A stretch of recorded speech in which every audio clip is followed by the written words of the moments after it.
सोचिए, एक मिनट के लिए सोचिए कि कोर्टरूम में एक ऐसा पल आता है जब सब कुछ अचानक से थम जाता है। पूरे कोर्ट में एक अजीब सा सन्नाटा छाया हुआ है। एक तरफ कटघरे में एक इंसान खड़ा है जिसे शायद कुछ ही देर में मौत की सजा मिलने वाली है। हाँ, और उसकी दूसरी तरफ एक विक्टिम बैठा है जिसका सब कुछ उस एक जुर्म की वजह से हमेशा के लिए छिन गया है। सही कहा। उस वक्त उस भरी हुई अदालत में बैठे जज का फैसला ना सिर्फ इस बात पर नहीं टिका होता कि कानून की किसी पुरानी किताब में कौन सा सेक्शन लिखा है, बल्कि फैसला इस बात पर टिका होता है कि एक इंसान का दिमाग आखिर काम कैसे करता है। और यहीं पर लोग सबसे बड़ी गलती कर देते हैं। बिल्कुल करते हैं। क्योंकि हम सोचते हैं कि कानून सिर्फ किताबों में है, आईपीसी में है, जबकि असल कानून इंसानी फितरत में छुपा है। पता है, आप सभी सुन रहे हैं वकील साहब यूट्यूब चैनल, और ये वकील साहब की एक नई सीरीज है, टॉपिक्स ऑन व्यूअर्स डिमांड। अरे वाह! हाँ दोस्तों, ये टॉपिक डायरेक्टली आपके कमेंट्स और आपकी रिक्वेस्ट के बेस पर लाया गया है। तो आज हम कानून के उन 3 सबसे बड़े और कॉम्प्लेक्स स्तंभों की, यानी पिलर्स की, ऐसी डीप डाइव करेंगे ना, जिसे सुनने के बाद चाहे आप लॉ स्टूडेंट हो या एक आम इंसान, आप कभी कंफ्यूज नहीं होंगे। एग्जैक्टली। आज का हमारा मिशन कानून के 3 मेजर कॉन्सेप्ट्स को समझना है। पहला, क्रिमिनोलॉजी, यानी क्राइम क्यों होता है। दूसरा, टिनोलॉजी, जिसका मतलब है सजा कैसे मिलती है। और तीसरा, विक्टिमोलॉजी, यानी जिसके साथ गलत हुआ उस बेचारे का क्या। राइट। और इन तीनों को हम आज अपने सोर्स मटेरियल से बिल्कुल आसान भाषा में डिकोड करेंगे।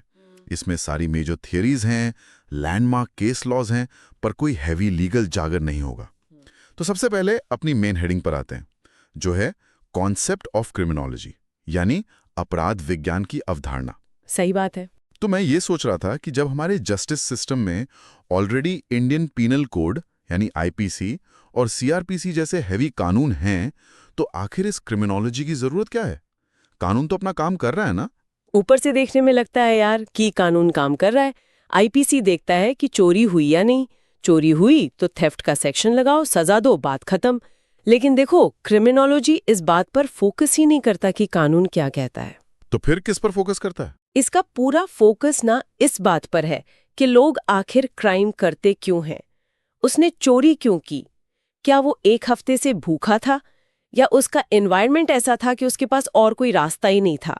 अच्छा, मतलब क्राइम होने के बाद की कहानी नहीं, क्राइम शुरू कहाँ से हुआ, उसकी डीप स्टडी। बिल्कुल। इसके स्कोप में 4 चीजें आती हैं। पहला, नेचर ऑफ क्राइम। दूसरा, कॉजेज जैसे गरीबी या साइकोलॉजी। तीसरा, क्रिमिनल बिहेवियर। और चौथा, सबसे जरूरी, प्रिवेंशन और कंट्रोल, ताकि क्राइम होने से पहले ही रोक लिया जाए। ये हुई ना बात। पर लोग क्राइम करते क्यों हैं? इस पर आखिर क्या थियरीज हैं? इतिहास में बहुत सारी थियरीज आई हैं। सबसे पहली थी क्लासिकल थियरी, जो बेकारिया और बेंथम ने दी थी। उनका मानना था कि इंसान अपनी मर्जी से, यानी अपने फ्री विल से क्राइम करता है। Free will say? हाँ, मतलब फायदा नुकसान कैलकुलेट करके। तो इसका सोल्यूशन उन्होंने बताया डिटरेंस, यानी डर पैदा करना। इसको एक डेली लाइफ एनालॉजी से समझते हैं। जैसे एक बच्चे को हम गलती करने पर डांटते हैं ना, ताकि अगली बार वो डर के मारे वैसा ना करे। वहीं से डर या डिटरेंस का कॉन्सेप्ट आता है। पर मुझे एक प्रॉब्लम लगती है इसमें। क्या प्रॉब्लम? अगर कोई पूरी तरह से गरीब और डेस्परेट है, तो उसको डर कहाँ लगेगा? उसको तो खाना चाहिए। तो फ्री विल वाली बात सब पर अप्लाई नहीं होती। और ठीक यही बात के थिंकर्स ने बोली, और वहां से आया पॉजिटिव स्कूल। लोम्ब्रोजो नाम के एक थिंकर ने कहा कि क्राइम कोई फ्री विल नहीं है, इसके पीछे बायोलॉजी और साइकोलॉजी होती है। Wait, biology? मतलब कोई पैदाइशी क्रिमिनल होता है? लोम्ब्रोजो तो यही मानता था कि कुछ लोग फिजिकली, बायोलॉजिकली बॉर्न क्रिमिनल्स होते हैं। अरे बाप रे, ये तो थोड़ा एक्सट्रीम है। एक्सट्रीम तो है। इसीलिए फिर आई तीसरी और सबसे प्रैक्टिकल थ्योरी, सोशोलॉजिकल थ्योरी, जो ये मानती है कि सामाजिक स्थितियां, यानी सोशल कंडीशंस, जैसे गरीबी, इनइक्वालिटी, ये सब एक इंसान को क्राइम करने पर मजबूर करती हैं। सही है। पर अब इसको केसेस में कैसे अप्लाई करते हैं कोर्ट्स, वो बड़ा इंटरेस्टिंग है। एक केस लॉ देखते हैं, state of Maharashtra versus Mohammad Yakub, 1980 का केस है। एक छोटी सी कहानी की तरह सुनाता हूं। हाँ, बताइए। कस्टम ऑफिसर्स ने एक ट्रक पकड़ा जिसमें चांदी यानी सिल्वर स्मगल की जा रही थी। ट्विस्ट ये था कि ट्रक ने बॉर्डर क्रॉस नहीं की थी। तो अदालत में बहस ये हुई कि क्या ये सिर्फ प्रिपरेशन थी, यानी तैयारी, या एक्चुअल अटेम्प्ट हो चुका था। क्योंकि प्रिपरेशन पे सजा नहीं होती, अटेम्प्ट पे होती है। तो कोर्ट ने इसमें क्या देखा? कोर्ट ने सिर्फ फैक्ट्स नहीं देखे, उन्होंने यहाँ क्रिमिनोलॉजी अप्लाई की। जज ने उन स्मगलर्स की साइकोलॉजी और उनका क्रिमिनल बिहेवियर प्रॉपरली एनालाइज किया कि उनका अल्टीमेट इंटेंशन क्या था। राइट। तो स्टूडेंट्स, अगर आप सुन रहे हैं, एग्जाम के लिए इसका प्रिंसिपल सिंप्लीफाई कर देती हूँ। इस केस में कोर्ट ने क्रिमिनल बिहेवियर और इंटेंशन की डीप स्टडी की थी। ये एक परफेक्ट एग्जाम्पल है। एक और बड़ा फेमस केस है Bachchan Singh versus state of Punjab, जो कि 1980 का ही केस है, जिसमें डेथ पेनल्टी को रेयरेस्ट ऑफ रेयर केसेस के लिए लिमिट कर दिया गया था। एग्जैक्टली। और यहाँ क्रिमिनोलॉजी कैसे आती है? क्योंकि जज को सिर्फ क्राइम की ब्रूटैलिटी नहीं देखनी, बल्कि उस मुजरिम के क्रिमिनोलॉजिकल फैक्टर्स देखने होते हैं। उसका बैकग्राउंड, उसकी मानसिकता, क्या उसमें सुधरने की कोई भी गुंजाइश बची है? बिल्कुल। तो अगर स्टूडेंट्स को क्रिमिनोलॉजी का क्वेश्चन एग्जाम में आना है तो एक मेमोरी लॉक टेक्निक दे लेते हैं। दिमाग में लॉक कर लीजिए। हाँ, 3 वर्ड्स याद रखना। फ्री विल मतलब क्लासिकल थ्योरी, बायोलॉजी मतलब पॉजिटिव थ्योरी और सोसाइटी मतलब सोशोलॉजिकल थ्योरी। बस ये 3 वर्ड्स और पूरा आंसर सेट। क्या बात है। अब इसके बाद हम अपनी दूसरी हेडिंग पर चलते हैं, जो है कॉन्सेप्ट ऑफ पेनोलॉजी, यानी दंड विज्ञान की अवधारणा। अब हमने ये तो समझ लिया कि क्राइम क्यों होता है, तो अगला स्टेप क्या होना चाहिए? सजा। और यही तो पेनोलॉजी है। इसका फोकस इस बात पर है कि ऑफेंडर को कैसे पनिश किया जाए और कैसे रिफॉर्म किया जाए। मतलब पनिशमेंट के असर, उसके प्रिंसिपल्स और एडमिनिस्ट्रेशन की स्टडी है ना? हाँ, और इसके 4 मेन ऑब्जेक्टिव्स होते हैं। पहला वही जो हमने बात की, डिटरेंस, ताकि दूसरों को डर लगे। दूसरा है रेट्रिब्यूशन, जिसका सीधा मतलब है बदले का कॉन्सेप्ट, टिट फॉर टैट। एक सेकंड, यहाँ मैं पुशबैक देना चाहूंगा। रेट्रिब्यूशन मतलब आंख के बदले आंख। पर आज के मॉडर्न टाइम में, इतनी सिविलाइज्ड सोसाइटी में, क्या ये बदले वाला कॉन्सेप्ट सही है? हम सिस्टम को क्रिमिनल थोड़ी बना सकते हैं। आपका पॉइंट बिल्कुल वैलिड है। मॉडर्न लॉ भी इसको बहुत सपोर्ट नहीं करता। इसीलिए तीसरा ऑब्जेक्टिव आता है प्रिवेंशन। ऑफेंडर को दोबारा क्राइम करने से फिजिकली रोकना, जैसे जेल में डाल देना। और चौथा और सबसे मॉडर्न अप्रोच है रेफॉर्मेशन, यानी उसको सुधारना। सजा का मकसद इंसान को तोड़ना नहीं, उसको बेहतर बनाना है। इसीलिए तो अलग अलग टाइप की पनिशमेंट होती हैं: डेथ पेनल्टी, इम्प्रिजनमेंट, फाइन और प्रोबेशन। प्रोबेशन बड़ा अच्छा कॉन्सेप्ट है, जिसमें छोटे ऑफेंडर्स को जेल भेजने की बजाय सुधारने का मौका मिलता है सोसाइटी में रहकर। सही बात है। अब इन बातों को थोड़ा केस लॉस के लेंस से देखते हैं। बच्चन सिंह वाला केस वापस से रिकॉल करते हैं। हाँ, रेयरेस्ट ऑफ रेयर वाला ना? हाँ। पर इस बार पेनोलॉजी के एंगल से। इसमें कोर्ट ने मौत की सजा कम इसलिए की क्योंकि सजा का असली मकसद रिफॉर्मेशन होना चाहिए, किसी की जान लेना नहीं। वाह। एक और केस, दोस्तों ध्यान से सुनना, क्योंकि ये कहानी किसी मूवी से कम नहीं है। केस है सुनील बत्रा वर्सेस दिल्ली एडमिनिस्ट्रेशन, 1978 का। तिहाड़ जेल वाला case. Exactly. Sunil Batra Tihar jail में कैद था और उसने वहां से सुप्रीम कोर्ट के जज को एक लेटर लिखा। उसने बताया कि जेल में कैदियों के साथ जानवरों जैसा सुलूक हो रहा है। सॉलिटरी कन्फाइनमेंट में रखा जा रहा है, अंधेरे सेल में, अकेले। ये तो सच में बहुत भयानक है। तो इस पे सुप्रीम कोर्ट ने कहा कि जेल के अंदर भी कैदियों के ह्यूमन राइट्स होते हैं। उसकी आज़ादी छीनी गई है, उसकी इंसानियत नहीं। तो कोर्ट ने उनके राइट्स प्रोटेक्ट किए ताकि उनका रिफॉर्मेशन सच में हो सके। बड़ी पावर है इस रूलिंग में। एक और शॉकिंग केस बताती हूँ स्टूडेंट्स को। मिथु वर्सेस स्टेट ऑफ पंजाब, 1983। ओह, इसमें क्या हुआ था? इसमें मैंडेटरी डेथ पेनल्टी को अनकॉन्स्टिट्यूशनल यानी असंवैधानिक घोषित किया गया था। पहले आईपीसी सेक्शन 303 के हिसाब से अगर उम्र कैदी किसी का मर्डर कर दे तो उसे हर हाल में फांसी मिलती थी। जज कुछ नहीं कर सकता था। यानी जज की डिस्क्रेशन, उसकी सोचने समझने की पावर ही छीन ली कानून ने। बिल्कुल। इसीलिए सुप्रीम कोर्ट ने कहा कि नहीं, ये गलत है।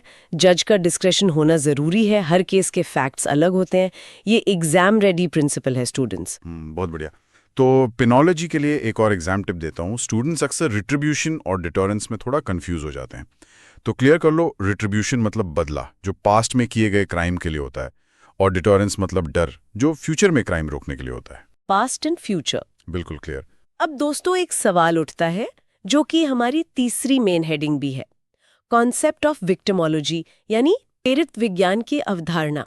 इसकी बहुत जरूरत थी। हाँ यार, एक बात सोचो, हमने मुजरिम की मानसिकता को इतना डीपली समझ लिया, थियरीज बना दी, उसको सजा भी दे दी, लेकिन उस बेचारे का क्या जिसकी जिंदगी उस क्राइम की वजह से पूरी तरह बर्बाद हो गई, जिसका बेटा मारा गया या जिसका घर लूट गया, यहाँ एंट्री होती है विक्टिमोलॉजी की। बिल्कुल सही पकड़ा है आपने। ये field basically victims of crime, उनके राइट्स, उनके कॉम्पेंसेशन यानी मुआवजे और उनके रिहेबिलिटेशन की डीप स्टडी है। मतलब पहले विक्टिम सिर्फ एक गवाह बन के कोर्ट आता था, लेकिन अब शिफ्ट आया है। हाँ, आज के मॉडर्न लॉ में अब विक्टिम को जस्टिस सिस्टम के सेंटर में, उसके बिल्कुल बीच में रखा जा रहा है। तो इसके स्कोप में क्या क्या कानून है हमारे पास? देखो, सेक्शन 357 यानी सेक्शन 357 ऑफ सीआरपीसी, ये बहुत इंपॉर्टेंट है।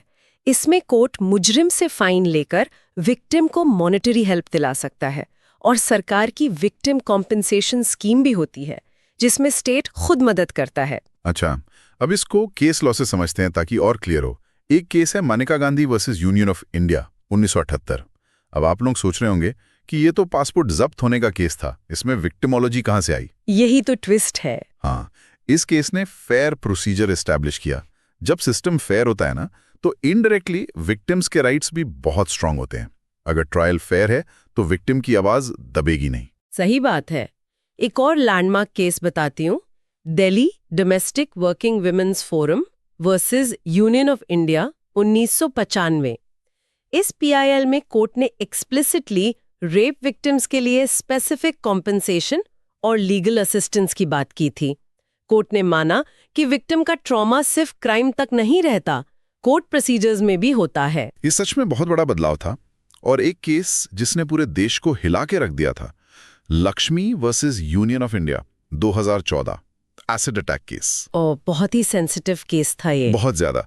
इस केस में सुप्रीम कोर्ट ने देखा कि एक एसिड अटैक विक्टिम सिर्फ जलन नहीं सहती, उसकी पूरी आइडेंटिटी बर्बाद हो जाती है। उनके ट्रीटमेंट का खर्चा लाखों में होता है। तो यहां लक्ष्मी केस में कोर्ट ने स्पेसिफिकली एसिड सेल पर रिस्ट्रिक्ट किया और विक्टिम्स के लिए मिनिमम कॉम्पेंसेशन फिक्स किया, ताकि उनकी आगे की जिंदगी, उनका रिहैबिलिटेशन पॉसिबल हो। बहुत जरूरी स्टेप था। चलो, इस टॉपिक पे भी मार्क्स पक्के करने के लिए एक मेमोरी लॉक टेक्निक दे देते हैं। हाँ, बताइए। स्टूडेंट्स, जब भी दिमाग में विक्टिमोलॉजी का क्वेश्चन आए तो 2 वर्ड जरूर लिखना। पहला सेक्शन 357 सीआरपीसी और दूसरा रिहैबिलिटेशन। ये कीवर्ड्स लिखते ही ना आपके मार्क्स लॉक हो जाएंगे। ये हुई ना बात। अब आते हैं अपने आखिरी और एग्जाम पॉइंट ऑफ व्यू से सबसे इंपॉर्टेंट हिस्से पर, डॉक्ट्रिन ऑफ इंटररिलेशन, यानी तीनों के बीच का संबंध। लॉ में कुछ भी आइसोलेशन में काम नहीं करता, सब आपस में जुड़ा है। बिल्कुल। इन तीनों को कनेक्ट करते हैं एक टेबल फॉर्मेट में। आप लोग अपने दिमाग में एक फ्लोचार्ट बना लीजिए। मैं सवाल पूछता हूं, आप जवाब देना। डन, पूछिए। अगर कोई पूछे कि व्हाई क्राइम हैपेंस, क्राइम क्यों हुआ, तो जवाब क्या है? क्रिमिनोलॉजी, उसके कॉजेस के बारे में। सही। फिर दूसरा सवाल, हाउ टू पनिश, सजा कैसे दें? पेनोलॉजी, सजा और उसके कॉन्सिक्वेंसेस के बारे में। और तीसरा, विक्टिम को कैसे प्रोटेक्ट करें? विक्टिमोलॉजी, क्राइम का इम्पैक्ट और विक्टिम केयर। दोस्तों, ये फ्लो दिमाग में सेट कर लो। क्राइम हुआ यानी क्रिमिनोलॉजी, फिर पनिशमेंट आई यानी पेनोलॉजी, और आखिर में विक्टिम केयर यानी विक्टिमोलॉजी। एक एरो की तरह criminology leads to penology leads to victimology. एकदम परफेक्ट समरी है ये एक लॉ स्टूडेंट के लिए। तो दोस्तों, उम्मीद है आपको समझ आ रहा होगा कि ये क्रिमिनोलॉजी, पेनोलॉजी और विक्टिमोलॉजी, ये तीनों कोई अलग अलग कानून नहीं है। ये तीनों मिलकर आज के हमारे मॉडर्न क्रिमिनल जस्टिस सिस्टम की फाउंडेशन यानी नींव बनाते हैं। सही कहा। और एक बैलेंस्ड अप्रोच वही है जहां इन तीनों को इंटीग्रेट किया जाए। सिर्फ सजा देना या सिर्फ कॉज ढूंढना काफी नहीं है। बिल्कुल। और स्टूडेंट्स, एक बात याद रखना, कोर्ट रूम में जब आप इन कंसेप्ट्स को एक्चुअल रियल लाइफ केसेस में अप्लाई करोगे ना, तो आप सिर्फ एक कानून की किताब पढ़ने वाले वकील नहीं लगोगे, बल्कि सोसाइटी को डीपली समझने वाले एक बेहतरीन कानून के रखवाले लगोगे। अगर आपने हमारी इस डीप डाइव को आज ध्यान से सुना है, तो सच बताऊं, ये कंसेप्ट्स अब आपके दिमाग में हमेशा के लिए लॉक हो चुके हैं। एकदम सच बात। इनका यूज आपको हमेशा बेटर प्रोफेशनल बनाएगा। जाने से पहले हम आप सबके लिए एक आखिरी सवाल छोड़कर जा रहे हैं। एक ऐसी बात जो शायद आपको चैन से सोने ना दे। सोचिए, अगर हमारा जस्टिस सिस्टम सिर्फ और सिर्फ पेनोलॉजी यानी सजा पर फोकस करे और विक्टिमोलॉजी, उस विक्टिम केयर को पूरी तरह भूल जाए, तो क्या उस सजा का कोई फायदा है अगर विक्टिम को कभी इंसाफ महसूस ही ना हो? क्या मुजरिम को जेल भेजना ही काफी है अगर विक्टिम अपनी पूरी जिंदगी डर और दर्द में निकाल दे?